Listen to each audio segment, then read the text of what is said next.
Hey, hey, hey. Hey, Girl, I about to say good morning. You want to say good morning? That's from a nap. You all right? Clearly, I'm tired. Yeah, same. Got you. I am too. But we here. I am Jamila Hanif. I am your host. I'm Fatima Honey. Welcome to Bounceback Wednesdays. Yeah, we good, China. We good. I was like, Margo, just cue me in. Cue me in. We good. We have an amazing guest with us tonight, China Ford. How you doing, China? I'm doing wonderful. You look so beautiful, little Yeah, chocolate. it's good to see you, China. Y'all too. Like, okay, excuse me. Step in the room, queens. Okay, Yes. Thank you. Thank you. take up space. Thank you. We are excited tonight, man. Listen, I'm just excited about every Bounce Back Wednesday. Just every Bounce Back Wednesday. You know, we get opportunities to share. Having our special guests come on and share their experiences, things that they have experienced, and how they've overcome these experiences, exposures, what they're doing now. These couple of weeks are very special because we are having a resource fair. WatchMe, GrowInc is having a resource fair on August 13th here in the city of Vallejo, and from 11 to 3. And I'm just so excited to continue to share the awareness, to raise the awareness about ACEs with the different organizations that already know, but learning how the work ties in, how everything ties into ACEs. Whoo, China. What'd you say? Sorry. How you doing? I'm doing lovely today. Like we said, I'm a little tired, but I'm really glad I'm here and to spread the word and talk to everybody about what I've been doing and just being here with y'all. So I'm excited. Okay. Well, this platform is to raise awareness about ACEs. We have a video that's going around. Not that I get tired of saying it. But yeah, y'all, yeah. ACEs, adverse, acronym for adverse childhood experiences. Okay. 10 indicators. And these indicators are serious. And we're trying to do what we can for team. Yo, stop moving your thing, please. Oh, sorry. Thank you so much. I just keep hearing this sound. I'm just it's like you in a room, somebody's tapping their pencil or You clicking. can learn how to focus. It's like a rocking a chair or doing something. It's like be still. It's hard out here. She was typing something. I appreciate it. Multitasking. Yeah, I get it. I appreciate it. Everybody tuning in. What's up, y'all? What's up? Be sure to like, love, share, tag somebody. It just take a second to do. So be sure to get this out there. We are showcasing organizations that are doing amazing work. And so we ain't gonna talk about ACEs yet. China, when did you first hear about ACEs?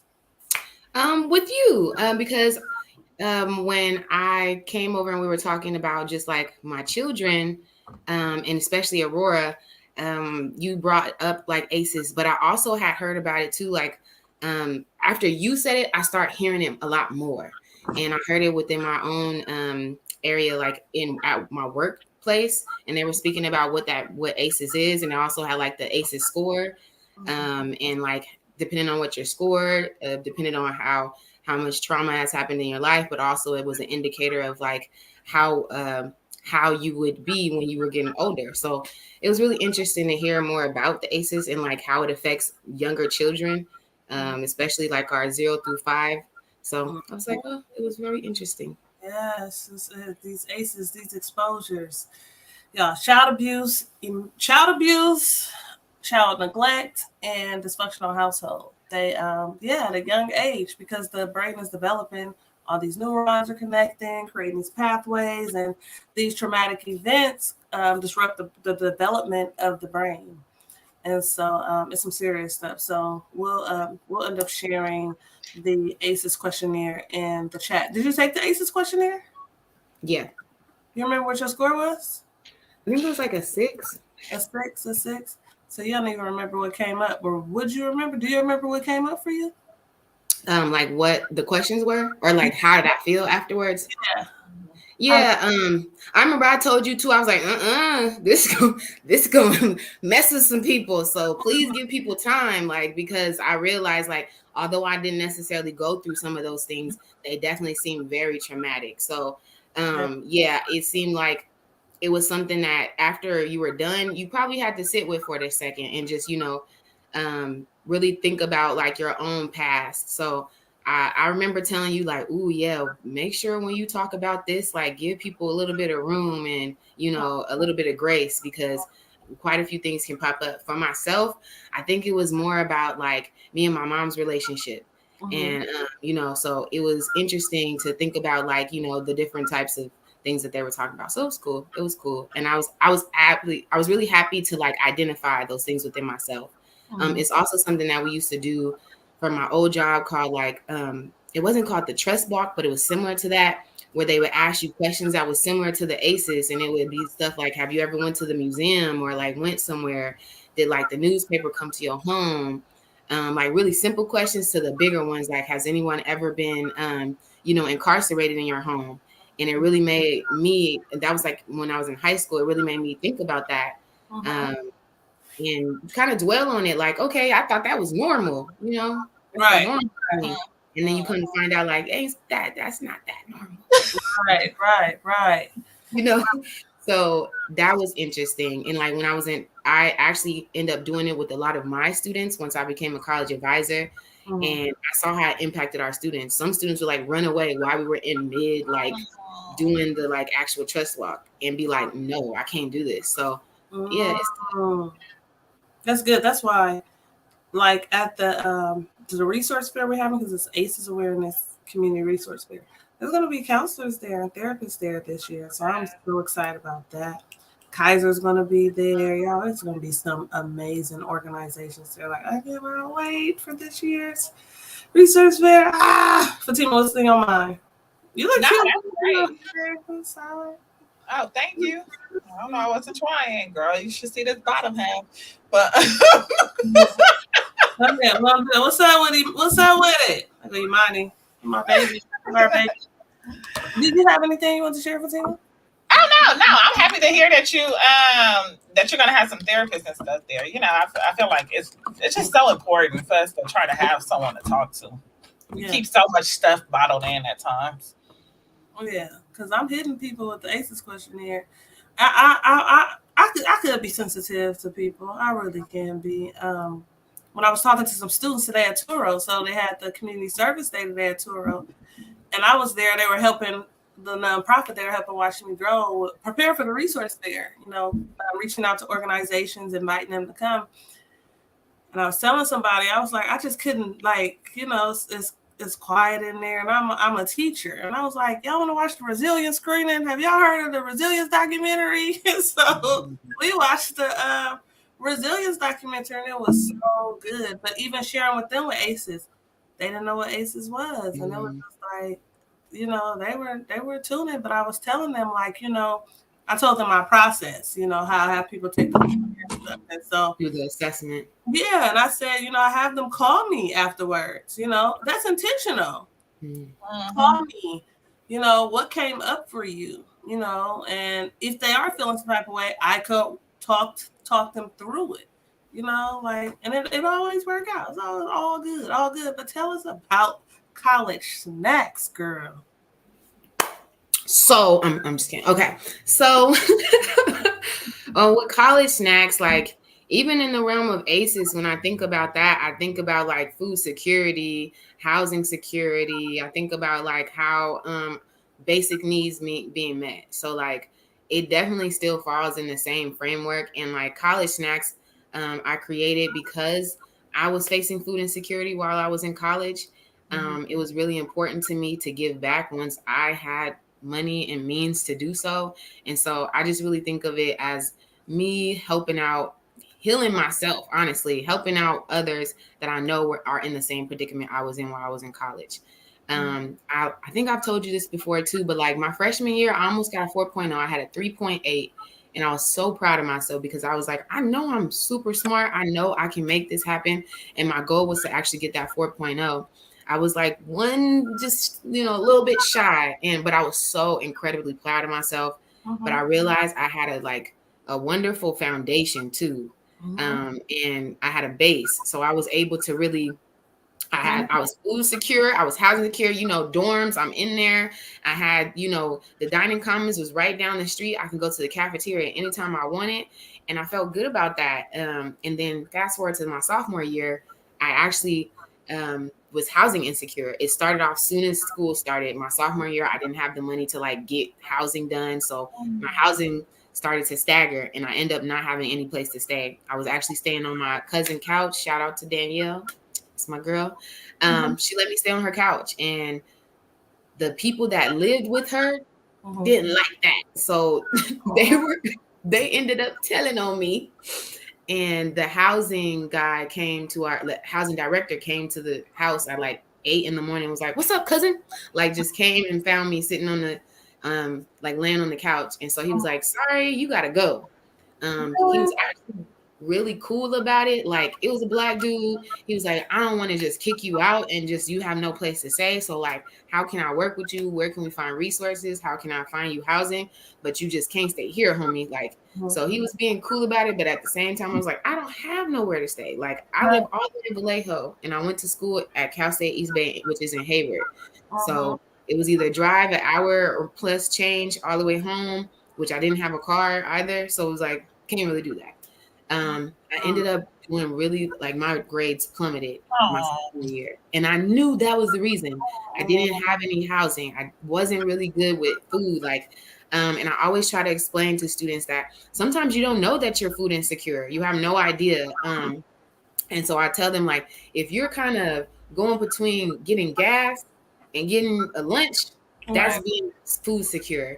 If like that's the toss up, whether you can get to class or whether you get to eat breakfast, that's being food insecure. And so a lot of us don't even know we're food insecure. And I try to make sure that I talk about that a lot on my college snacks page. I have like a few links. I just dropped them to you. But I try to really explain that on our Instagrams and our Facebook. I try to put out a lot of information about being food insecure and how you can, you know, apply for CalFresh and make sure that you figure those things out, as well as like food pantries in different places on your campus. I always give out resources. I do a lot of community projects on my page where we do, recently I've been doing lunch checks for students. And so each Friday I'll say lunch check, drop your cash apps, and students will start dropping their cash apps. And I'll actually send them like $15-20 to get some lunch. And I found that simple thing has really like touched a lot of my students' hearts. Like they love that. So it's been good. I think like I have a whole bunch of other things that we've been doing. For Vallejo, I'm trying to give out 100 free care packages. So go ahead. I'm sorry. I just you be on the road, girl. No, me, girl. I can talk. Slow down, Speedy. You ain't gotta ask me no questions. I'm gonna just hit them all. Yeah, I want to be included. It is your show, huh? My bad. No, it's okay. No, it's good, girl. We're here for you. Okay, we're here for you. Okay. But look, because it's interesting when I'm hearing people talk, and I'll be like, "Dang, it's stuff coming up for me, right?" And I gotta share my little stuff too. I gotta have stuff, you know. So I thought about, dang, when I graduated in 2001 from high school, I went to Santa Rosa JC, so I'm in Santa Rosa, you know, and insecurity. Like I had to come back home. I did not have housing. I was sleeping on couches, sleeping on floors out there. And then I was lucky to move into my little white friend house, Nicole Cake, like, and I still keep in contact with her mom and stuff because I'll never forget her Fatima. She's had fun there. They live in a private area, like, oh my God. You looked out the window. I mean, talking about they had no curtains or anything, just all glass. Her dad was like an architect, like he built it and everything. And I'm talking about you look out in the clouds, you see the clouds just you that high up there. But like, okay. That was the experience. But it's a lot of students that can't stay because of housing. Dang. Okay, go ahead. I'm sorry. But no, that's like a big one, and I'm hoping to one day, feed into that. But I know, I work, I do a lot, and I realize like one thing that I could for sure do every time is make sure that I get care packages out to students. Make sure that if I can drop some lunch money for a student to get lunch that day. Just recently, one of the people they like actually screenshot and was like, "Thank you for lunch," and they like got a little salad and a little healthy something. So I was like, "That's cool. Like that makes me feel good," and I hope that like they'll pass it along. And one other thing that like is a big pillar for me is just like the power of sharing. Like we tend to forget about sharing, and we don't do it that often, especially when it's few resources or it's scarce. And if we remember that like everybody don't got it, so we got to share it, this would be such a better place. It would be such a better place. And so I try to like feed that to all the students that I talk to, or any scholar that I reach out to, and just let them know like at the end of the day, like this resource is for you, but share it out, tell others, and make sure when you see other resources to share those with others too. Because in college, it's like that dog eat dog world. Even when it comes down to your own food, right? Like, don't be touching my Gatorades. Don't be touching my stuff. Like, it was really like that in college. Like, you ain't supposed to be touching people's food. And I created, go talk to me, because I feel like you know the experience. What? It sounds like the prison system. I'm talking on that housing piece. There needs to be some policy change around that. Like, if a kid is like the fact that you said, when you were sleeping on the couches and stuff and you had to go, like, they gotta change that. Girl, you need to add a housing component, girl. I'll help you, girl.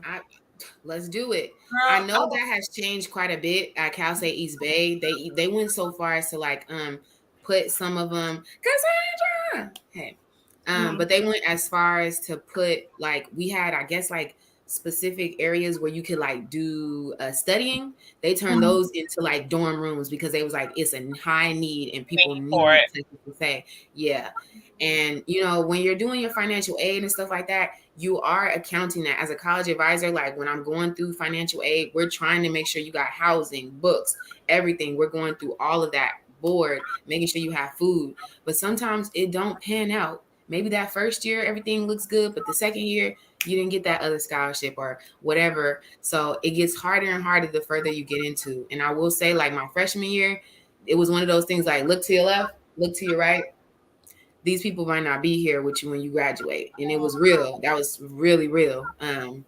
So yeah, I agree with you. I would love to. My sophomore year, I owed the school as well, and that was a thing that got a lot of people out of going to school. They had $500, $1,000 that they owed. We are first generation low income students. That is a lot of money. We are not about to pay that. Like, so a lot of my friends end up not coming back to school because of payments that they needed to make, or honestly, they made a mistake. They gave me too much money. So I got my financial aid refund. And I'm like, cool, I got a check. I get to do it. And it's like, oh, sorry, we gave you too much. What? It's like, you got to give it back. What? Really? So, that was when my whole thing just took off from sophomore year. And now I got to grind all summer so I can make this $1,000 so I can get back to school so I could do this. Right. Because so it was a lot. Because if you you can't return back to that school. Let me tell you, I'm giving people hints of how to work that little system. You're going to have to go to different little, Peralta colleges. You got you got to go to the different ones just because. And it sucks, but it's stuff that people have no idea about, though. Like the bulk fee waiver and stuff like that. As an advisor, I would have told myself, like, go back into the financial aid office and demand that they do something about this. Talk to the director, talk to the next person, until to the dean. I don't care who it is, because it happened to too many people, and that was something that we should have had an outrage about that. And we just went kind of silently into the night. And many of us did not return that year because it happened to a bunch of us. That was something that was systemic, and it could have been changed if we would have probably said something. So you're right. Like, I wish we would have raised hell during that time and said something about it.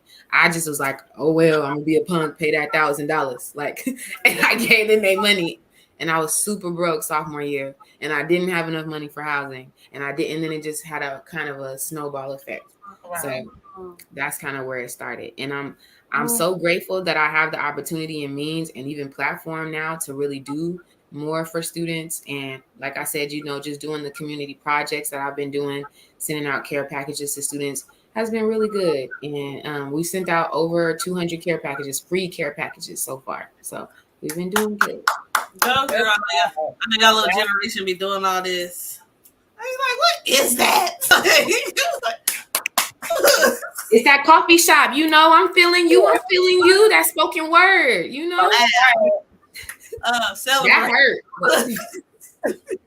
Hey, The glasses. so we gotta work on some stuff. We got a lot of policies we can change. Ooh, it's a lot of them. The fees, housing, like, ooh. And right now, it's a lot of efforts at community college as well as CSUs that are like pushing basic needs, pushing areas that are like influencing. But it was a lot of people screaming and banging and yelling before it actually happened. So all I can say is like, finally, that's how I feel about this bigger rise of people finally being like, oh my gosh, our students are food insecure. Oh my gosh, our students don't have housing. Right. Duh. Like, and they've been telling you, or they just been telling you quietly going into the night. So I'm happy we got the resources now that they're starting to put like, they're starting to have areas where you can do CalFresh registration on school campuses.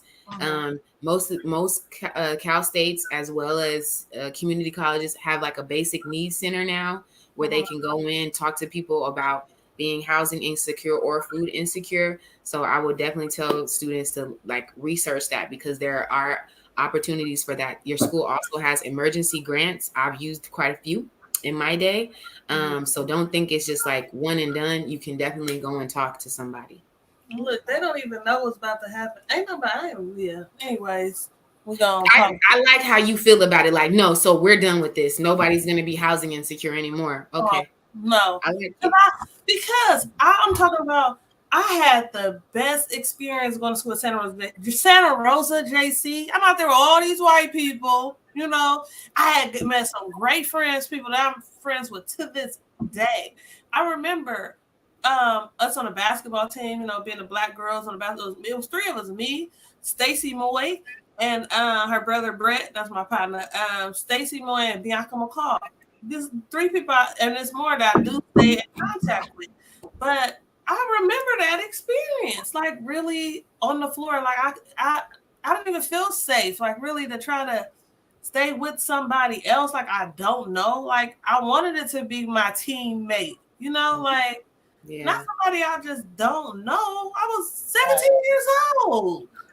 And everybody, I get this rhetoric from like older folks, kind of like, well, we had to do it, so y'all gonna be all right. I'm like, stop that. If we can change it, let's change it because you didn't know either, right? So let's figure out how we gonna help this next generation be better. Like how it's okay for us to go through the struggle. Like no, why should we have to go through that struggle? Like it builds character. Like get out of here.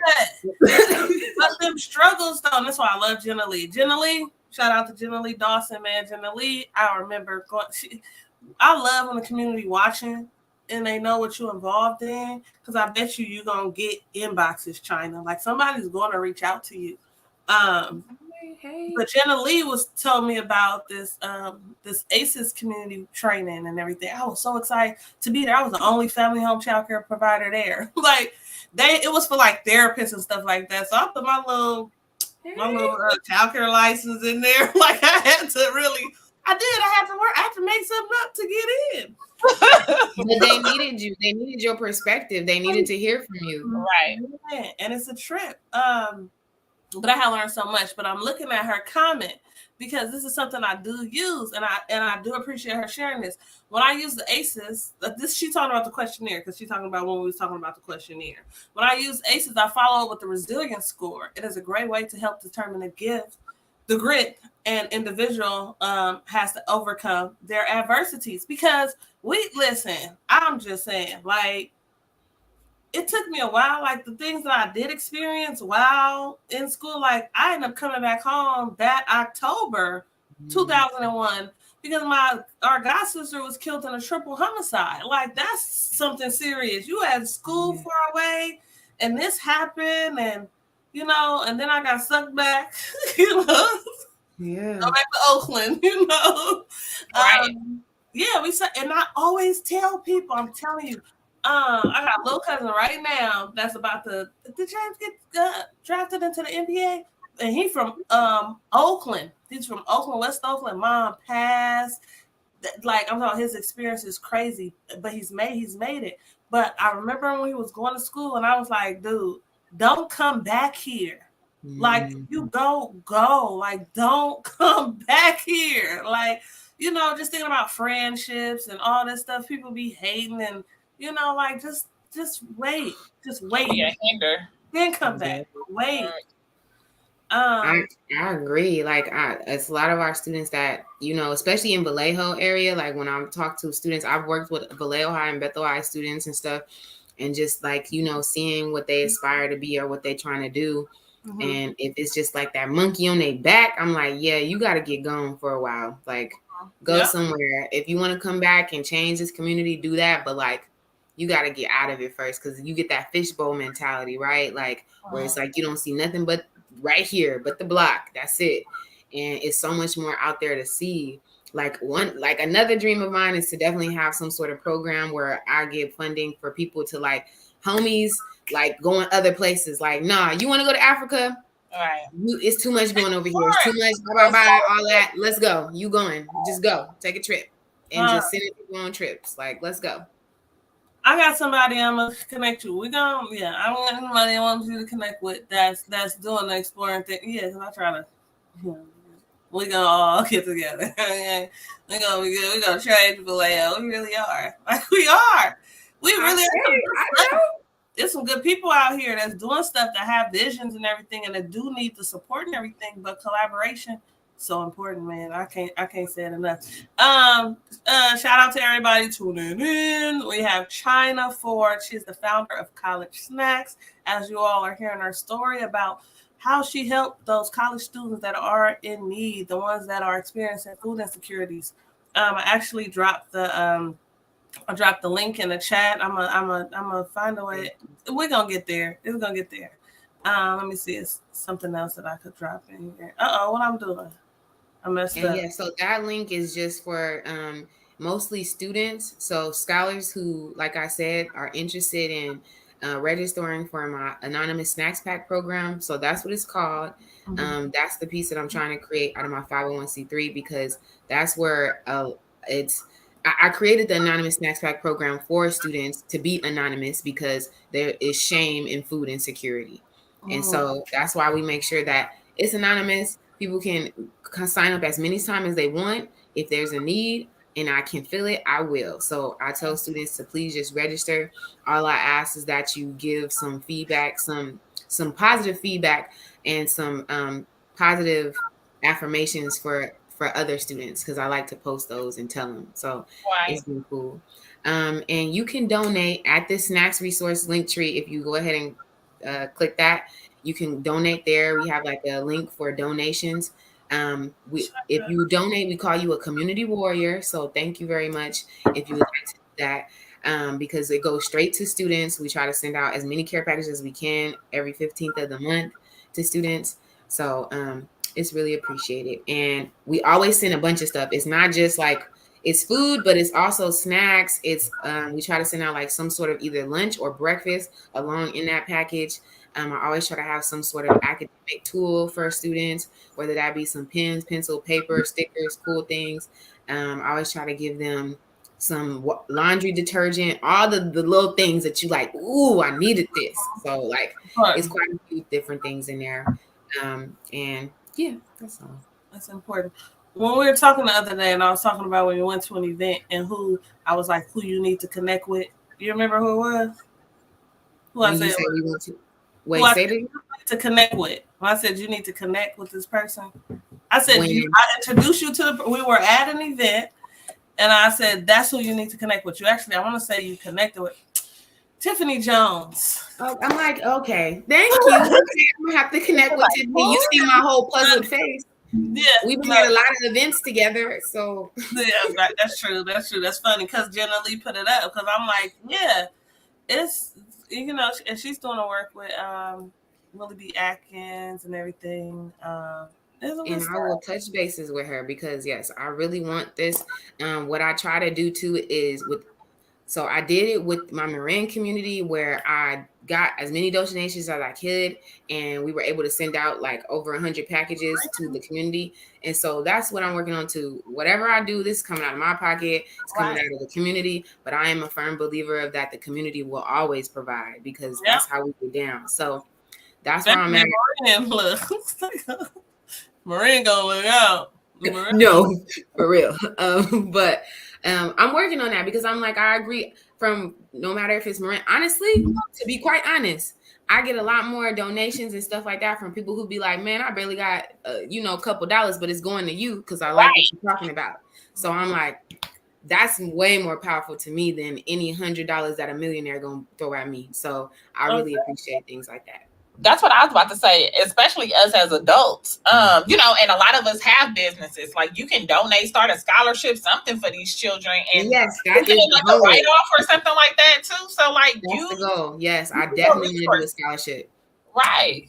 I have my little form ready to go. I just got to raise a little money, but I have like a whole set of things that I would like to accomplish. I want to do a leadership group where we do cooking and they get taught basic cooking needs and essentials. Right. And, I buy them a whole bunch of stuff. Like I'm trying to do a lot. So I can't wait.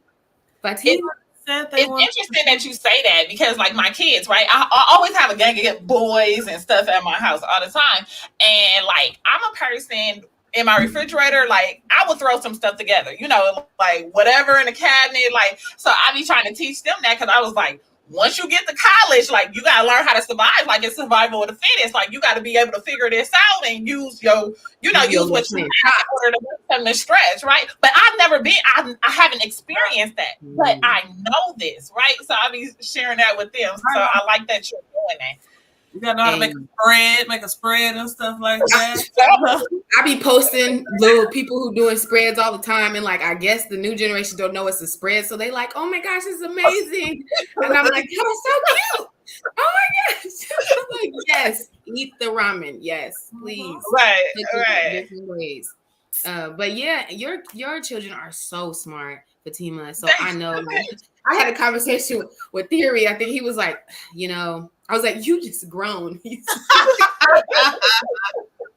That's my little old man. But I know they're gonna be ready, and you have them prepared. I'm thinking about different renditions of trying to do Chopped. I really want to make it fun for people, and I want them to make it to where I want to be a part of it. So please let me know. I would love that. Chopped is my favorite. Oh my gosh, I would love to be a part of it. Please let me know. Okay, I will. I'm like, we got to change the name though, but yes. yes, we come up with something.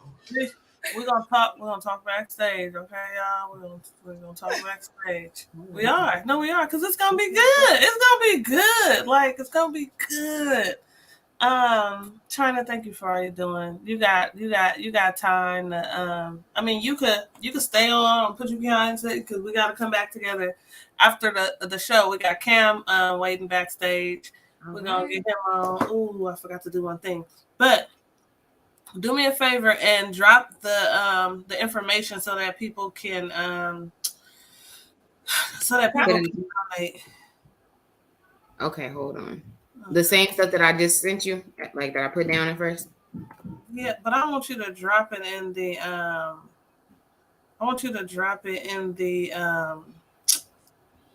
drop it in the chat, like where it come up as a link. Isn't there a way to do that? Like the Linktree one is coming up as a link. Do you see that? But you're talking about the other ones too? Yeah, but I think it's coming up when I'm sharing it, like in the comment. It's coming up as a link. I'm trying to make sure that when they share that they they can just click on it. That's what I'm trying to be sure happens. So on Facebook, so you go to Facebook, we're gonna pull you back. When you go back, we're gonna log on from Facebook and drop it in the chat. Put it in there. Okay, I'll do that. I think I know what you're talking about. I will do that. But yeah, catch me. At the event, I'll be tabling. I'll have, small mini care packages for students to stop by. I have a few questions that I'm going to talk about. It'll be all based on food insecurity. And, it's like a little quiz that I have for people because I want people to understand how impacted our college students are with food insecurity. But thank you so much for having me, y'all. I appreciate it. You're Can welcome. I just add one question? I'm sorry. No. My God. Now, even with the inflation going on right now, do you see any different? Like, is it even more struggle now? Oh yeah.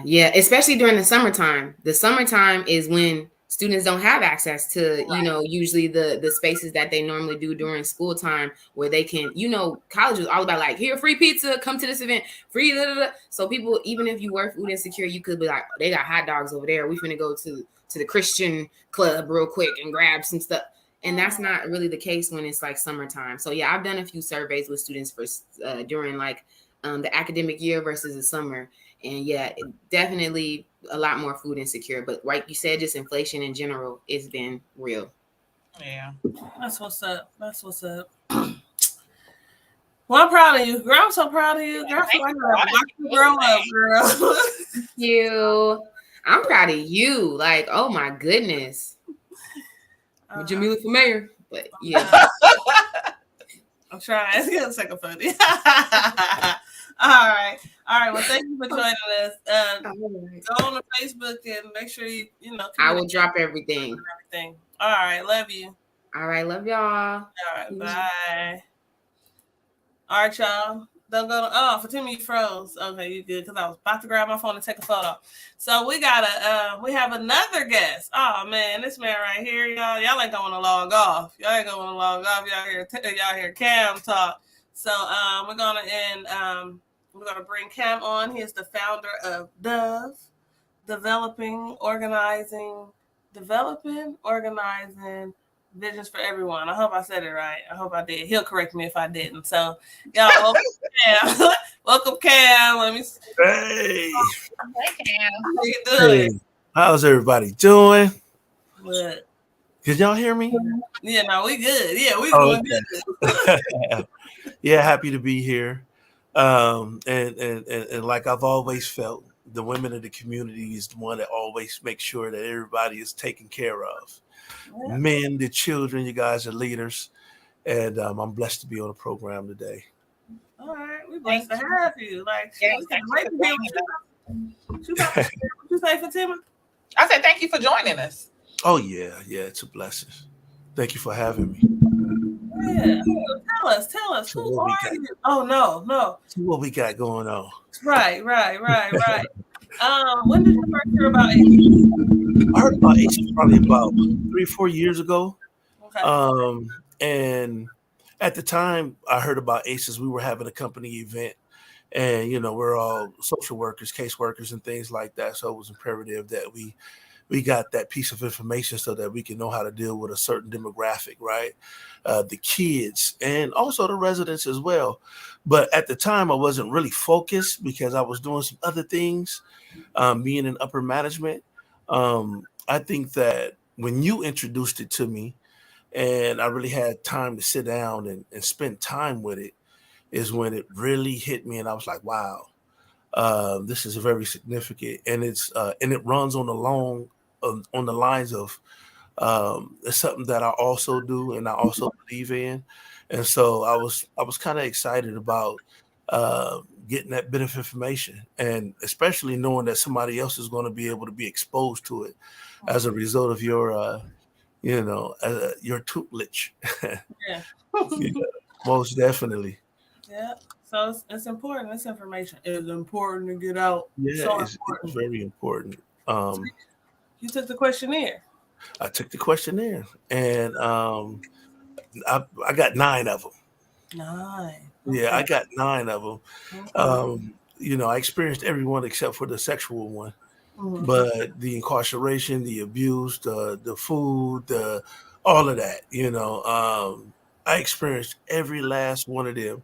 And I had to sit with myself. I kind of separated from family, got in a little quiet spot, revisited that, and just thought about everything. but I thought about it differently because I never really looked at that type of development, right? As it relates to health. I didn't put that together, right? And then after reading it, I was like, wow, this does have an effect because I have a different approach. I had a different approach to it, but now I can just join all of it together. In fact, you make me want to write this curriculum over again. The one that I've written, I've been given for a while now, and so I guess we'll talk about that in a minute. I could just come in and do an introduction to Aces, you know. That's what I do, though. I have my thing, Bounceback Intelligence, and so I always introduce Aces. Then I do emotional intelligence next because it's tied in. You can be emotionally intelligent, but it's important with the self-awareness piece to know, why you respond the way that you respond. That's right. It's the self-awareness piece. That's the big thing, right? So it's a trip that, sometimes we take individuals and we try to rehabilitate them, right? And then we try to get them to see the right thing. And you can get people to see the right thing all their lives, right? All the time. But when it comes to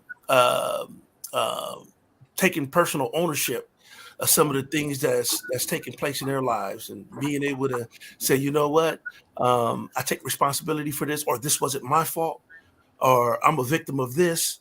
If they don't fully understand the dynamic, they're going to continue to be see themselves as victims, right? So now we're victims as a result of what took place with us, but then we continue the victimization of self as a result of not wanting to spend time with self and really evaluate, why do I do what I do?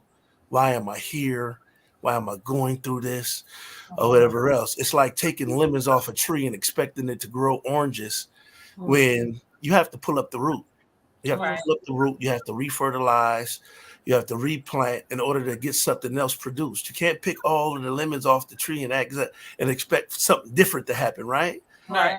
So it's the work of taking an individual through the root process and say, let's look at this. Why do you think this is the way that it is? And grow with the individual and still tell them what it is. Let them come up with their own scenarios because everybody has the answer to their own particular situations. Oh, true. Yeah. So what work do you do? No, So I'm taking this all in.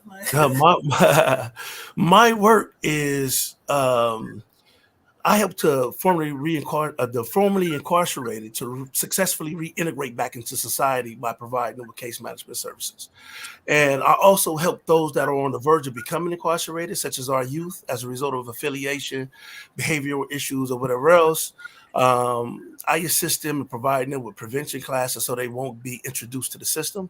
So what I'll do is I'll try to take them from the court system and take them through a 6-week gang addiction prevention program or a criminal and addictive thinking program. I assess their situations because everybody has a different scenario going on. And then I try to give them back to the courts before they get sentenced or before they get harshly judged. And then let that judge know, hey, these are some things that we've explored. These are some things that he's accepted or she's accepted. And this is where we're going with this. Oftentimes individuals in the community don't know how to access the resources that's available because we don't know about the resources that's available. And so I try to get them onto that. Thus, developing the vision, right, for everyone. And the vision ain't the same for everyone. Nope. And I just want to be able to be in a space to help them work towards that vision. Because it's important. So I heard you say some words, Yeah. Gang addiction. And what was the other one? Addiction. So now look, I want to tell you guys about this thing as far as addiction is concerned, and what made me and why ACEs affected me so tremendously was because because you guys know that I'm formerly incarcerated. There was a time in my life where I really needed to reconnect back with self. See, because my mama named me Cameron, and my grandmother used to call me Cameron. Call me in the house for the cheese toast sandwiches and a carton of milk, right? And somewhere along the way, Cameron was lost. And I was nicknamed Dove by the streets, thus developing organizing visions for everyone. I wanted to take a curse and give it back as a blessing. And so I took that name and I made that acronym and I said, you know what, I'm gonna give it back.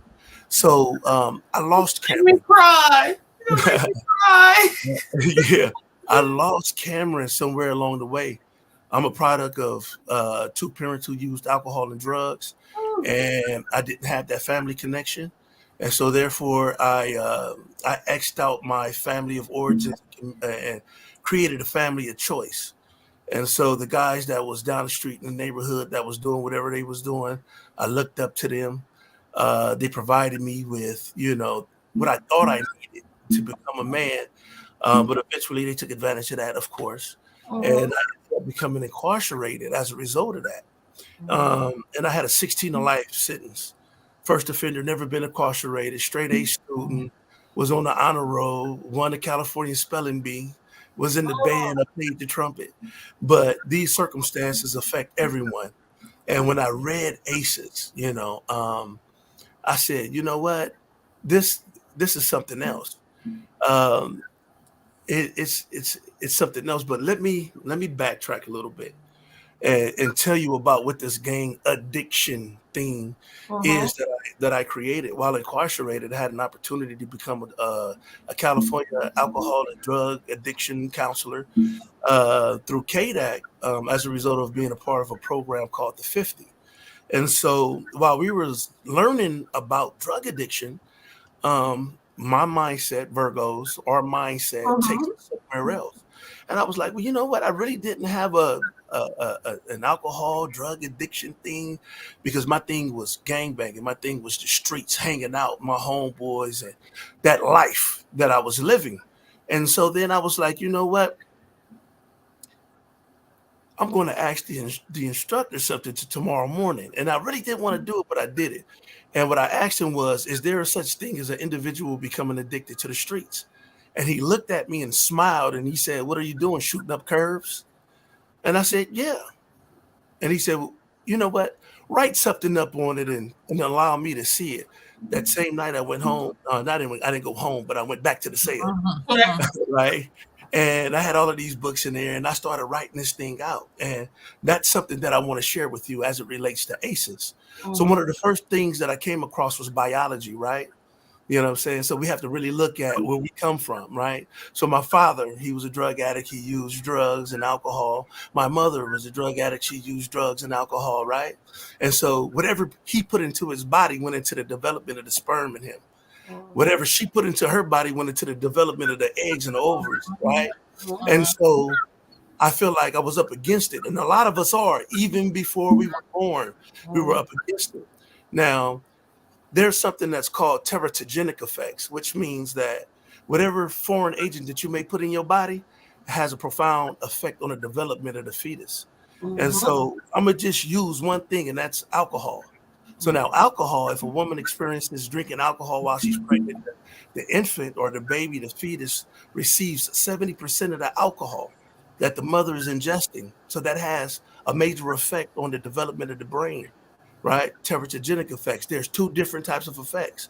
You have an outward effect and an inward effect. The outward effect is a cleft between the nose and the chin, eyes, retardation, ears. The inner effect is what? Hypertension.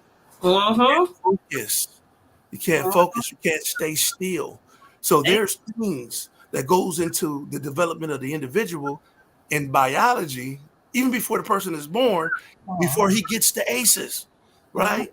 So then this person is being developed. He's on the trajectory or she's on the trajectory of hardship, right? And so the second thing is psychology. Our parents is our first teachers. Right. So if my mother and my father is dysfunctional and they got some other things going on, then the development of how I see things is affected by them first. And so what are some of the things that I heard, or many of our youth here, right? There's 4 different things that I was shaped by, right? And those things are don't feel, don't trust, don't speak, and what I see and experienced. right? And some of those things look like, as far as the don't trust thing, blood is thicker than water, right? Don't trust the police. Don't trust. Don't feel is, boy, you better suck that up before I didn't raise no, you know what I'm saying? So then this is my development, right? And then speak unless spoken to. I learned how not to speak, right? Speak unless spoken. You to be seen, not heard. I was also shaped by what I've experienced, meaning physical abuse, seeing my mother being abused, and all of these things. So now I'm dealing with it. So now I'm only affected biologically, but I'm also affected psychologically, right? And then here comes the social orientation. I'm walking down the street. Our youth walk down the streets in these communities where there's shootings, where we're being targeted by the police, and all of these things. So now we have a social downfall to it. And then we're affected in the schools because of the social. We're affected in the community because of the social, and we're affected at home because of the social, because mama and daddy think you have a behavioral problem when in actuality you were developed,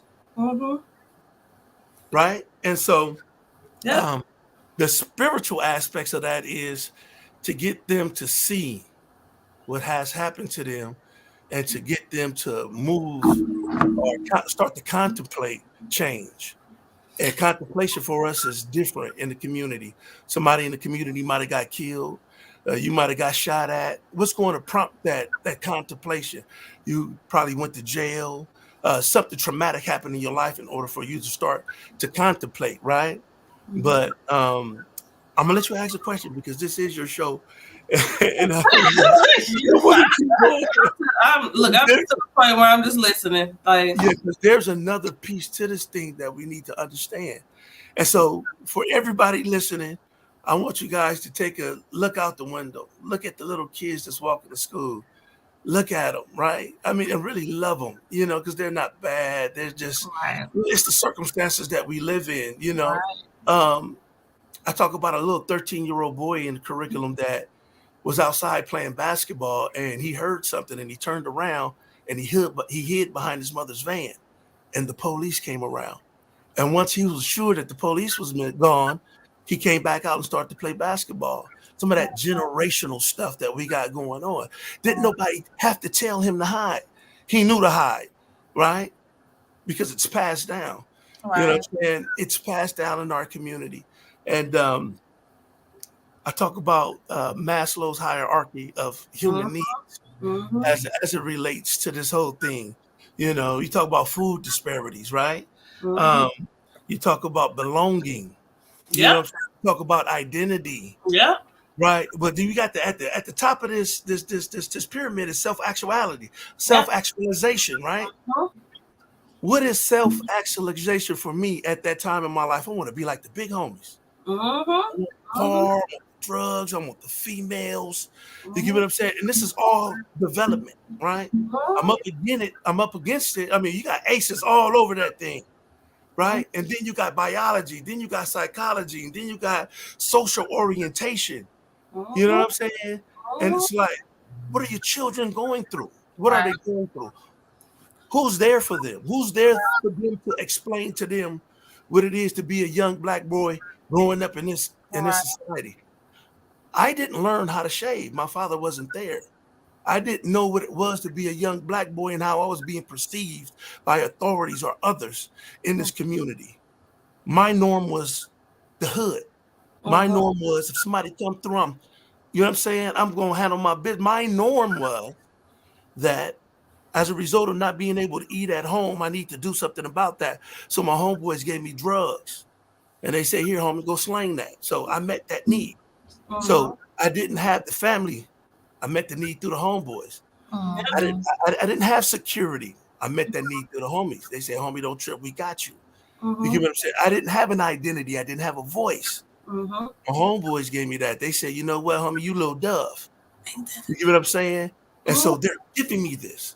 They're giving me what it is that I'm missing out on. We supplement things that we don't have. And it's happening with these 9-year-olds, 10-year-olds, 11-year-olds, 12, 13 years old on an everyday basis. And we just see it walk by. Go ahead, Jamila. I seen that you was trying. No, because I'm thinking about the nature versus nurture. Like I'm just thinking about Exactly. that.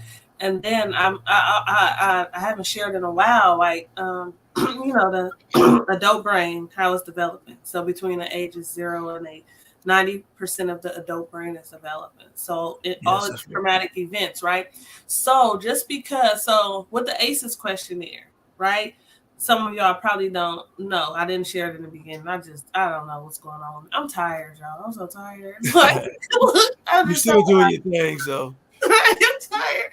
So it's 10 indicators, you guys. Okay. So yes. they're split up in 3 categories. And it's abuse, neglect, and dysfunctional household. So the Aces That's right. questionnaire asks, did these things happen to you between the ages 0 to 18 in your household, right? So they ask you with abuse. Did somebody in your household hit you, injure you, getting whooping, ass whooped. Yeah. Hmm. Sexual abuse, it's just unwanted touching, That's right. unwanted touching. It don't have to be no intercourse and stuff like that. Yeah. Somebody touching you that you don't want, Want to touch it, right? inappropriately, Yeah. you know. Emotional abuse, having somebody in the household calling you out your name, Yeah. make humiliating you, and nigga sit down, nigga, all that, all that stuff, physical neglect, not having enough food in your home, not having enough clothes to wear, wearing dirty clothes, emotional neglect, and that's all that. Yeah. Speak when spoken to, get up, stop Exactly.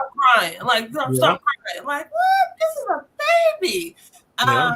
Dysfunctional household, having somebody in the household that's mentally ill, suicidal, or depressed. That's Um, right. loss of a parent due to death, divorce, abandonment, separation, witnessing domestic violence, having That's somebody in right. the household that's a substance abuse user. What's the other one? What I missed, Fatima? Loss of a parent. Have somebody in the household. Someone going to jail. Yeah, Yeah. incarceration of a family member. Incarceration. Yeah. And I've experienced all 10 of those. But I'm saying all this to say, like, they have these 5 critical needs of a child: the need to feel important, the need to feel secure, the need to be included, the Got need you to on that. feel respected, the need to feel, the safety and everything, accepted, important, included. And so that sense of belonging, when you are, and I swear, y'all, where you place in your birthplace, I believe it matters. I believe if you're the only child and a boy, the only child, or you the oldest, you're gonna come up against some things because you're gonna be looking for that sense of belonging. You want to have somebody to connect to. And it's unfortunate that sometimes we do have children who are connected to gangs or to certain Mm. individuals that they just trying to please just to fit in or just a sense of belonging. What you gonna say, Like Kat? You acting like me. What you about to say? hey, you hitting it on the nose. I mean, and I'm kind of getting emotional in a sense because people fail to understand that. So now that connectiveness that you're talking about, the feeling of belonging, wanting to be heard, all of this stuff, we have to also understand that our children go through that. These young people are going through that. And Right. watch this. I'm gonna give you something. I want you to something. I want to give you guys something to really consider. There's a drug that's innate within all of us that runs rapid within. It's called oxytocin. Now, y'all know about oxytocin. Now, oxytocin is the same chemical that allows the mother or the child to connect with the mother. That sense of well-being, right? You know what I'm saying? That sense of like acceptance and things like that. Mm-hmm. Don't you know that I felt that every time my homeboy said, "What's up, cuz?" Hey, Uh-huh. that's the little homie right there. Uh-huh. Oxytocin was released. You get Mm-hmm. what I'm saying? That made me want to come back for more. Right. Little Billy hits a home run. Pop, and his father is in the stand saying, "Go, Billy, that's my son." That sense of pride that Yes. little Billy has when he's running and he's hitting that track and he's looking back at his father and his father is acknowledging him. That's oxytocin being released. When I was out there with the homies and I was bussing and I was doing what I was doing for the hood, and I came back to the neighborhood, and they was like, "You know what? Cause you did good. Don't even trip." And I was a little cat, and I was, yeah. And that feeling of that overwhelming sense of acceptance, that was oxytocin being released. Mm-hmm. The body has a way of rewarding you, Mm-hmm. and Mm-hmm. so this is where the addiction piece comes in. Mm-hmm. Running from the police. Mm-hmm. Adrenaline is a drug. Mm-hmm. People jump out of airplanes to receive adrenaline. People Mm-hmm. ski downhill to receive adrenaline. Mhm. You understand what I'm saying? People get involved in high risk activities in order to get high off adrenaline. I did it when I ran from the police. I did it when I shot at people. I did it when I sold drugs. I did it when I was out there trying to talk to the young ladies. I did that. I was addicted to that. And this was what these young kids are addicted to. They're addicted to the lifestyle.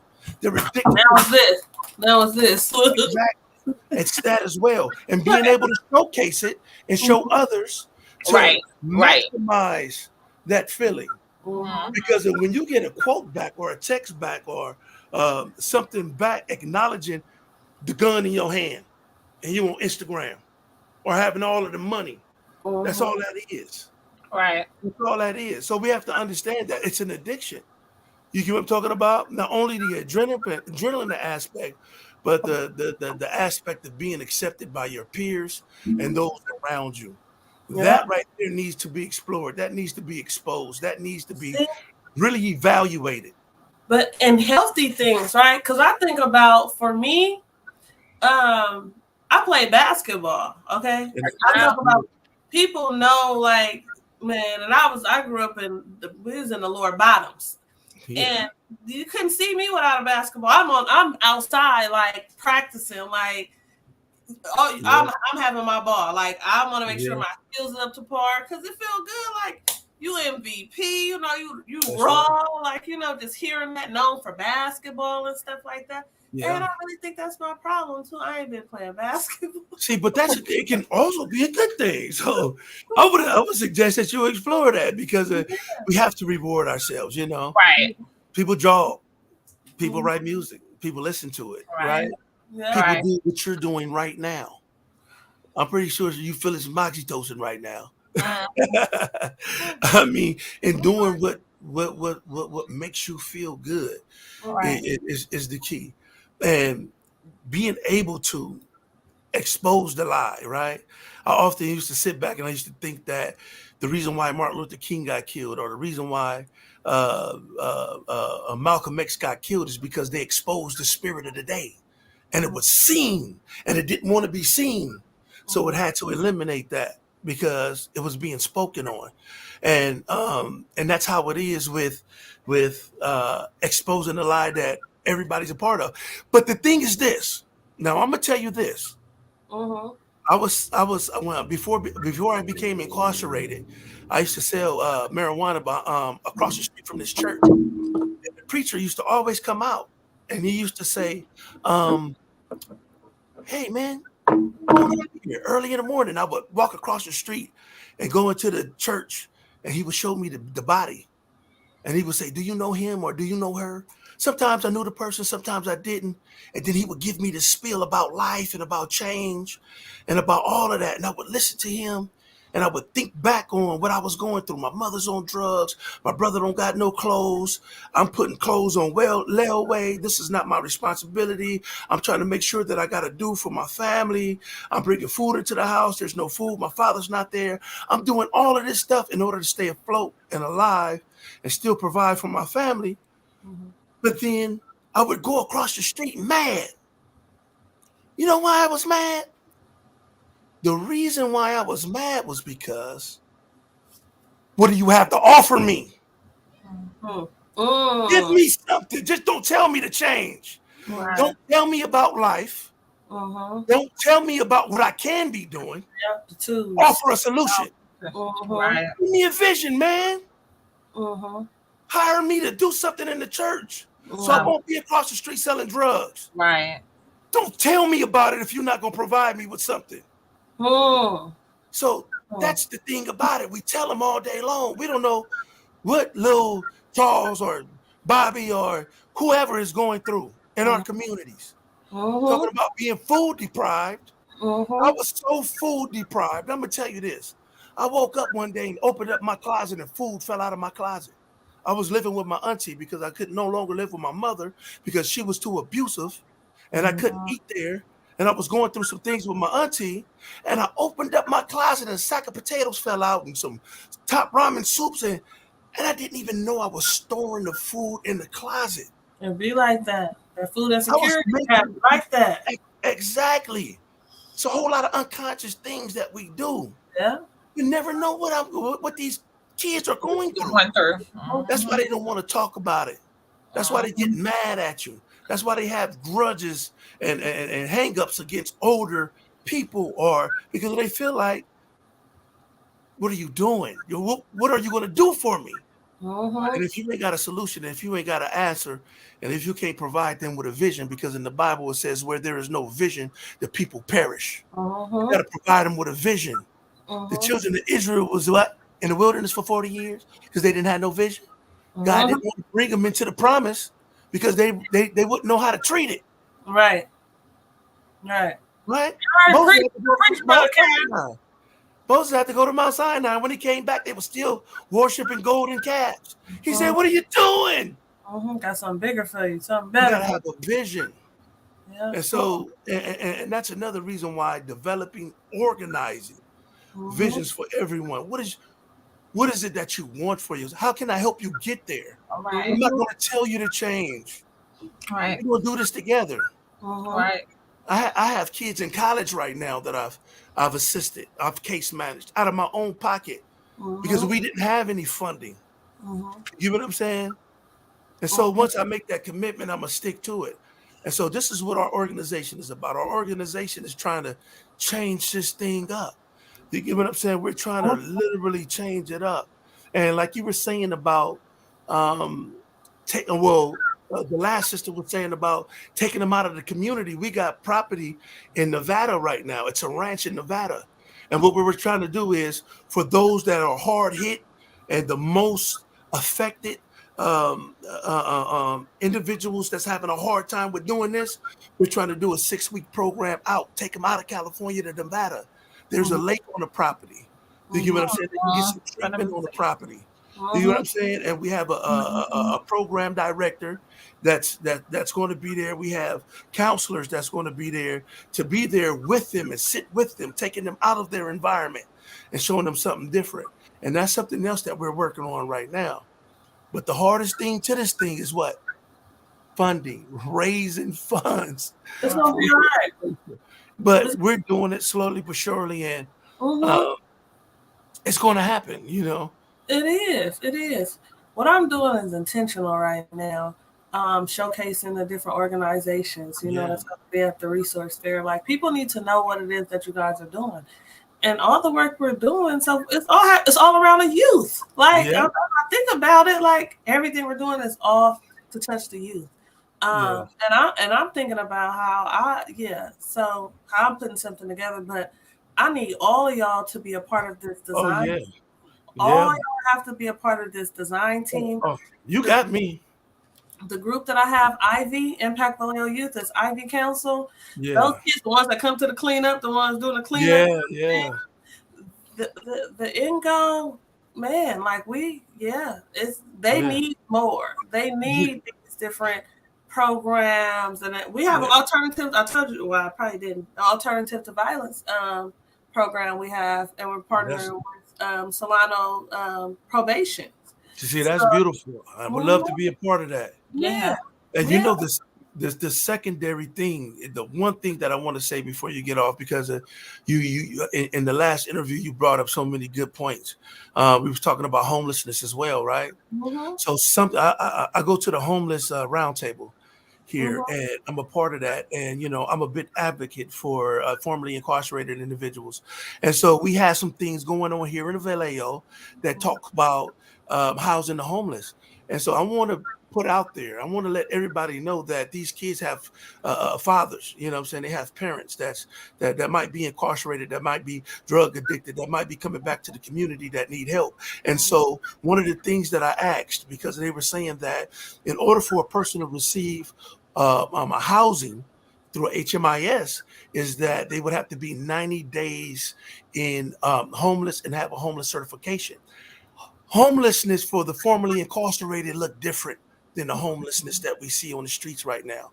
An individual coming home from prison, there's a percentage of individuals that get paroled homeless to their counties of commitment, not to a house, not to a program, not to any of that. They come right back to the streets, and we find them on the side of the stores. We find them hopeless and ready to give up and willing to contribute to recidivism, because they resort back to the same thing that they was doing before they became incarcerated, because they know nothing else. Maslow's hierarchy of human needs. So I asked the provider, I said, what about individuals that are coming home from prison? Can they fill out an application? And they said no. So I said, okay. I said, well, what about individuals that's coming out of a treatment program that's going to be homeless and no longer have housing? No. What about individuals that's coming from a transitional program to the streets and they don't have anywhere to go? Can they sign up for it? No, they can't. What about the cat that don't really have any family ties, but he asked Auntie, could he use her address to come home because they're not going to parole him to anywhere else because of his circumstance? And he's not staying on the couch. He's homeless. And so everybody's saying, no, 90 days, 90 days, 90 days. What are you talking about? Right. So this very demographic of individuals are up against it. Right. There's a particular amount of services that they cannot receive. So what I'm trying to do right now is I'm trying to go into the prison system 6 months before an individual go home, case manage them while they're incarcerated, make sure they get their Social Security, make sure they get their California IDs, make sure we link them to the financial resources that they need. If they qualify for SSI or PA or for VA or for whatever it is, make sure that they have that coming home. What transitional programs do they qualify for, right? Before they come home, because we don't have a housing structure set in place for the ones who are recidivating and creating the most crime in the communities. And we're taking the opportunities for these fathers and mothers to reestablish themselves in the eyes of their families and in our community. And we see them all the time. So that's something that we need to work on as well. I agree. And I'm sitting up here thinking, I'm thinking about when I attend these city council meetings and when they have these certain items on the agenda pertaining to housing, and you have people on there calling these homeless people criminals and saying all this stuff. And it's like, well, damn, y'all create stuff like this that's not even allowing them to gain access to any kind of housing. Right. Like, but do you see the hypocrisy in this? Listen. We got to understand something. It's called the California Department of Corrections and Rehabilitation. They have job training programs in the prison. And when they come home, they cannot utilize the trade that they have because they're formerly incarcerated. This is the reason why I worked on Ban the Box in San Francisco, where employers cannot ask potential employees whether or not they've been incarcerated or if they have a felony or not. You know what I'm saying? They can't ask these questions in San Francisco anymore. But you've created a system and you've told everybody that we're rehabilitating them, but where are the programs or jobs that's available for us when we come home? I came home, and a lot of my friends that didn't participate in the programs that I participated in, oh my God, they was ravished by the streets because there was no opportunities. I have a friend that's an optometrist, couldn't find a job. I have a friend that's metal fab, couldn't have a job. These people are certified, credentialed, and they can't get a job because they're formerly incarcerated. So there's a system that's in place to allow or to I would say encourage individuals to recidivate, because of the parole department don't give you nothing but now all they want to know is, do you have a place to stay? And if whether or not you're on alcohol or drugs, no other resources, no job training, no job placement, no referrals to systems. They have none of this. None of this. And so then you expect me to come back to my county of commitment with $200 gate money, and the $200 is going to be spent in the same day. Why? Because I ain't ate right in whatever amount of months or years. So I'm gonna want that burger. I'm gonna want them French fries. I want to get some shoes that fit. I want some pants. I don't want to be in this prison guard. $200 is over it. So he has nothing. She has nothing. If you're lucky, you might have somebody in the neighborhood to say, "Hey, homie, don't trip. I got you." But what's that? An opportunity to go right back, right? And for our young ladies out there that get caught up in the mix, we already know what men do. So what system Mm-hmm. is in place? So Mm. let's create something new. And that's why I'm willing to work with any organization, you know what I'm saying, giving any cause Mm-hmm. to get us back. Mm. Because the revolution ain't gonna be televised. Oh no. No, it's not gonna be televised. We're Yeah. in the revolution right now. What you're Right. doing right now, Jamila, Mm-hmm. huh? What both of you guys are doing right now is the revolution. And All of so, us. It's up yeah, to us. It's up to and, us to take care of our man. It's up man, to us. yeah, it's up to us. It's up to us. And Mm-hmm. so, yeah, so I get so impassioned about it. You know, I know I I know, know. yeah, I know I'm gonna go to sleep after this because my head is Yeah. on one. Yeah. Yeah. Yeah.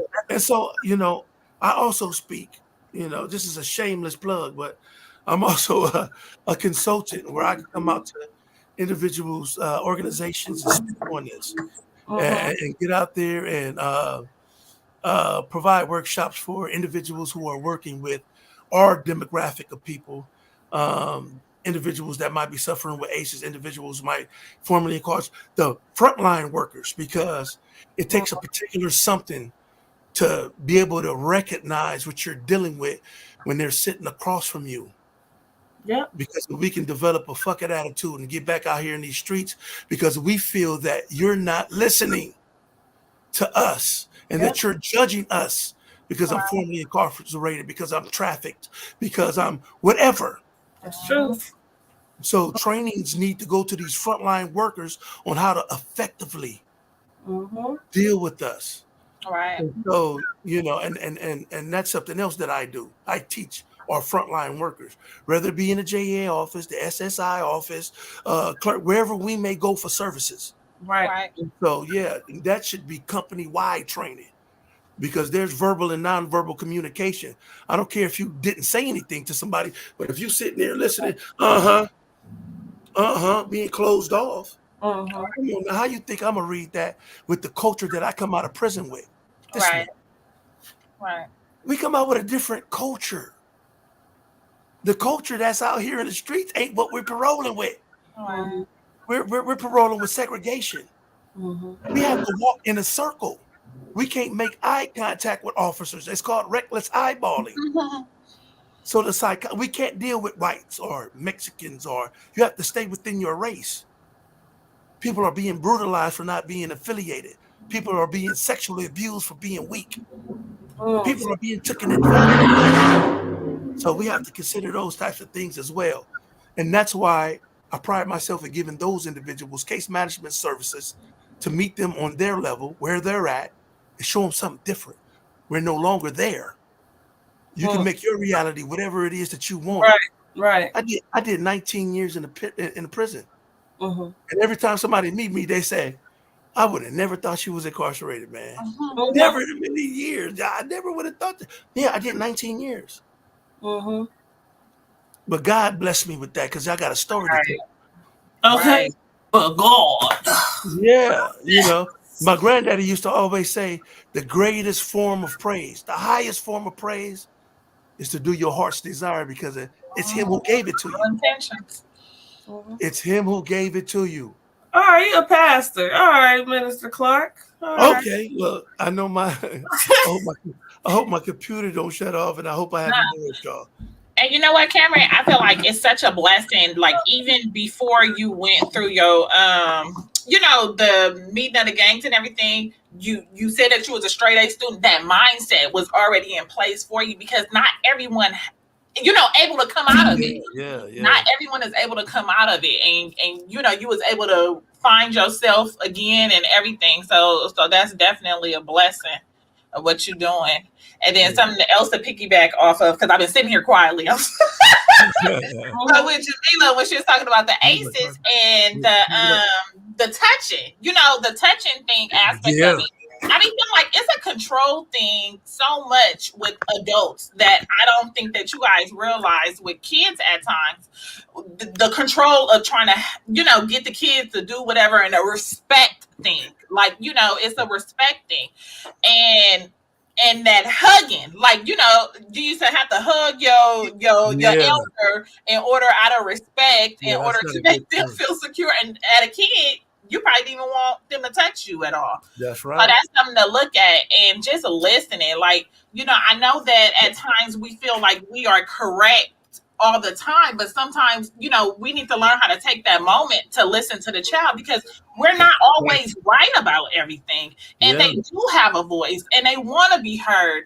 Yeah. And it's important, in order to be able to have that relationship and that dialogue both ways. You're not always right. Your That's point right. of view is not always the correct one. Learn how to be open to listening to these children That's more, right. so then they won't go out and try to find it somewhere else. Yes, my goodness.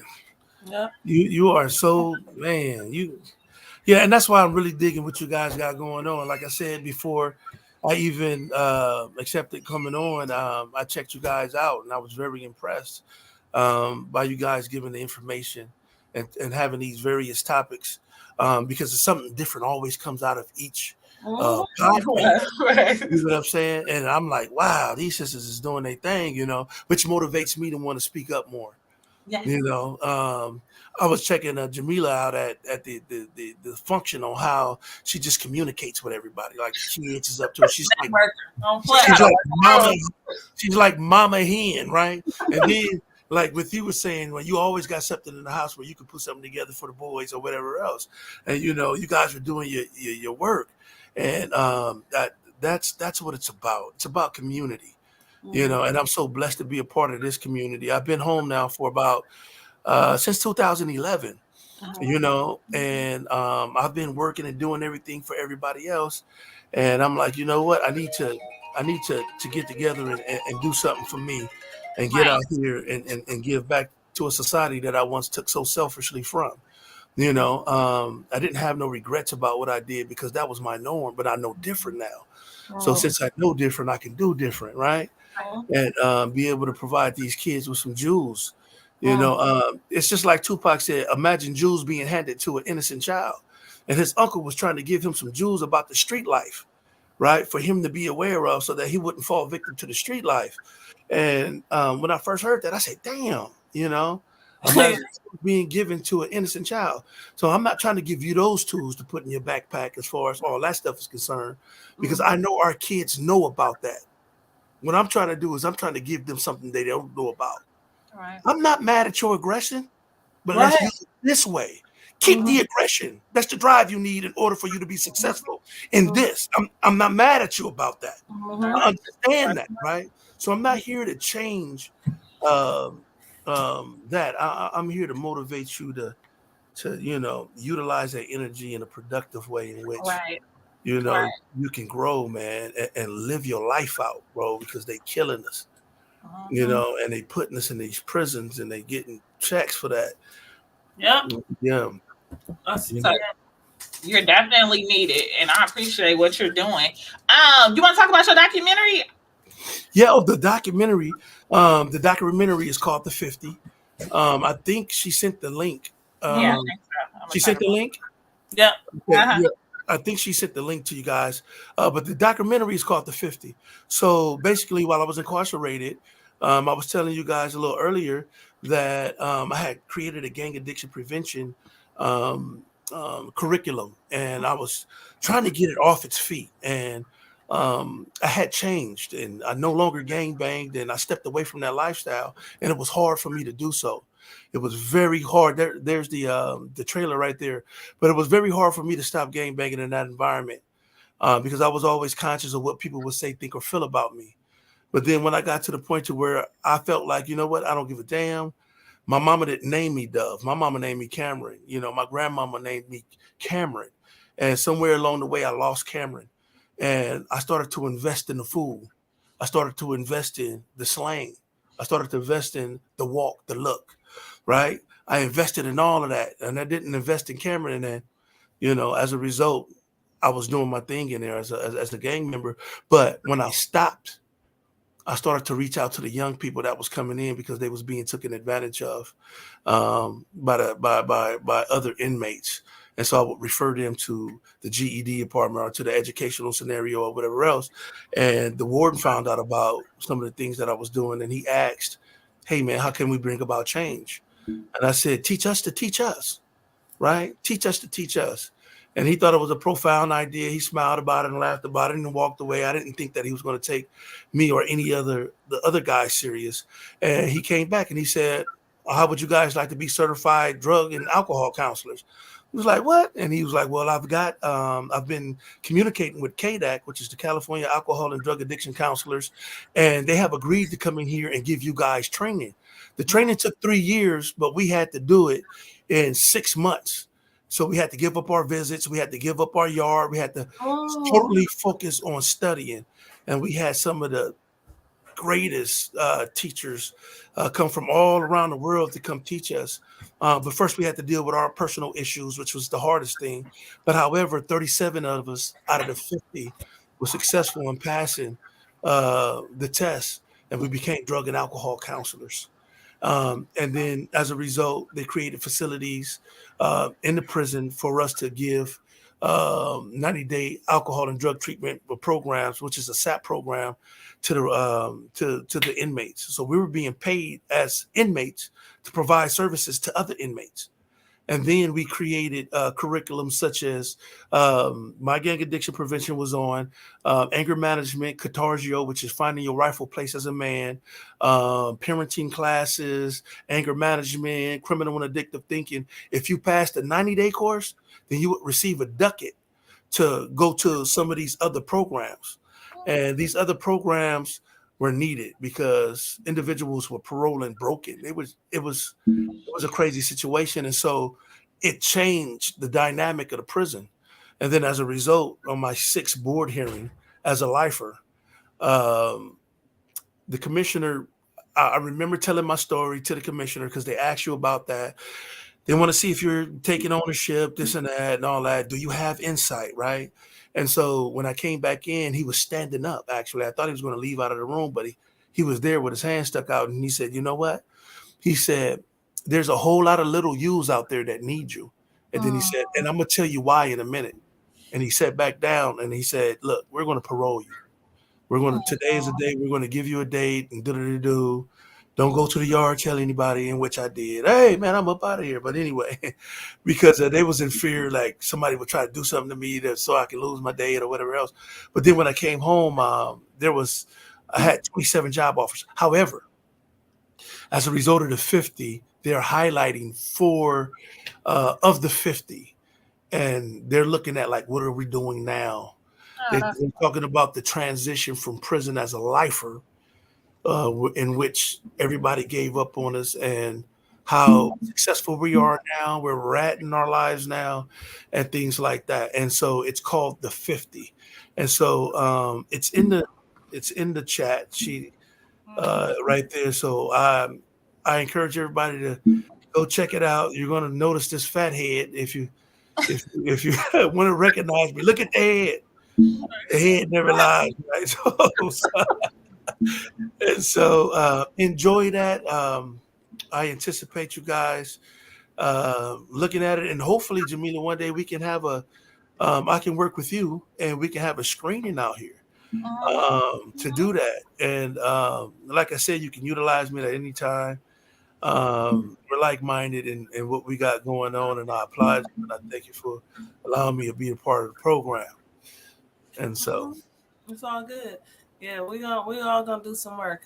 Because here, like I said, we all focusing on the youth and everything. And so this initiative is called All Children Thrive. So that's where IDE comes from. And there's areas like promoting healthy child development, creating protective environments, youth development and civic engagement, strengthening economic supports for children and families, and access to safe and stable housing. And so these kids are really doing some amazing work, and they just watched the resilience screening the other day, but I'm preparing them to speak.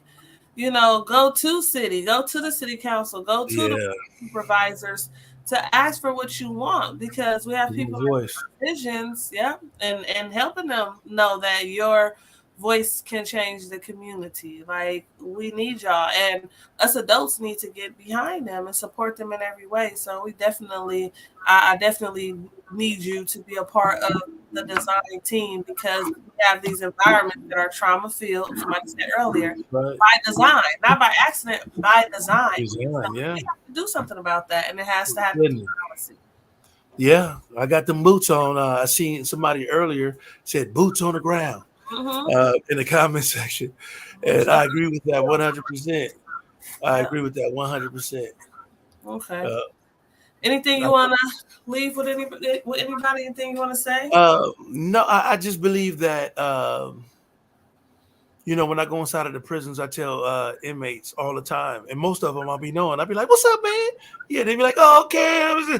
So, and it's encouraging for me to be able to do that and go in there and provide them with a visual of change, and that it's possible.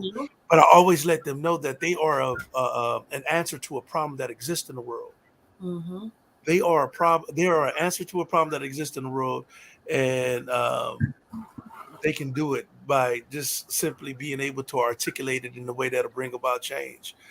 You guys, they are the PhDs of the hood. You know, they have, you know, master's degrees in it because they've lived it firsthand.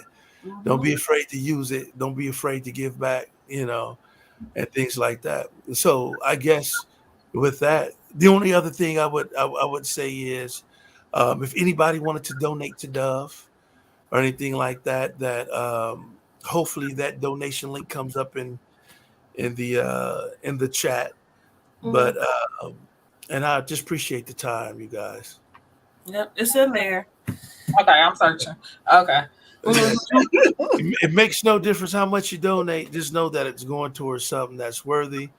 It's going towards our kids, and trying to get them to change up that vision they have for themselves. Yep. And so, yeah, with that, I guess that's it for me. All right. Well, thank you all for tuning in. Don't forget to share. These organizations that are coming on every Wednesday are doing some amazing work. Your support is needed. If it's not monetary, it could be time. You know, get involved. Come out to the resource fair on August 13th. We'll drop information in the chat about that. If you're an organization watching, you can sign up to have your organization participate in the resource fair. But we are bringing resources to Vallejo, because far too often we always hear that Vallejo don't have resources. What I believe it is the outreach, and I'm big on like getting people to come out and stuff like that. So I'm a serious organizer, and I'm intentional about everything that I do. So I need you all to come out. I need you all to do what you can to support these organizations that are doing things, and support WatchMe GrowInc as much as you can. That's right. Well, we serious. It look like it's we serious.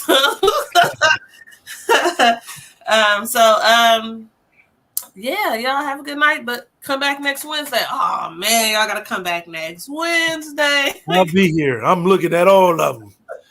Thank you, Cameron. Yeah, so I'm on now. Yeah, we got Orlando Graham coming back on. He's That's the founder of Boys and Girls Empowerment Group. We have Tequila coming on. Yeah, we got Tequila coming on. She's the black owner of a beauty supply in Vallejo. Oh yeah. Yep, black and beauty influence. I always want to say black influence.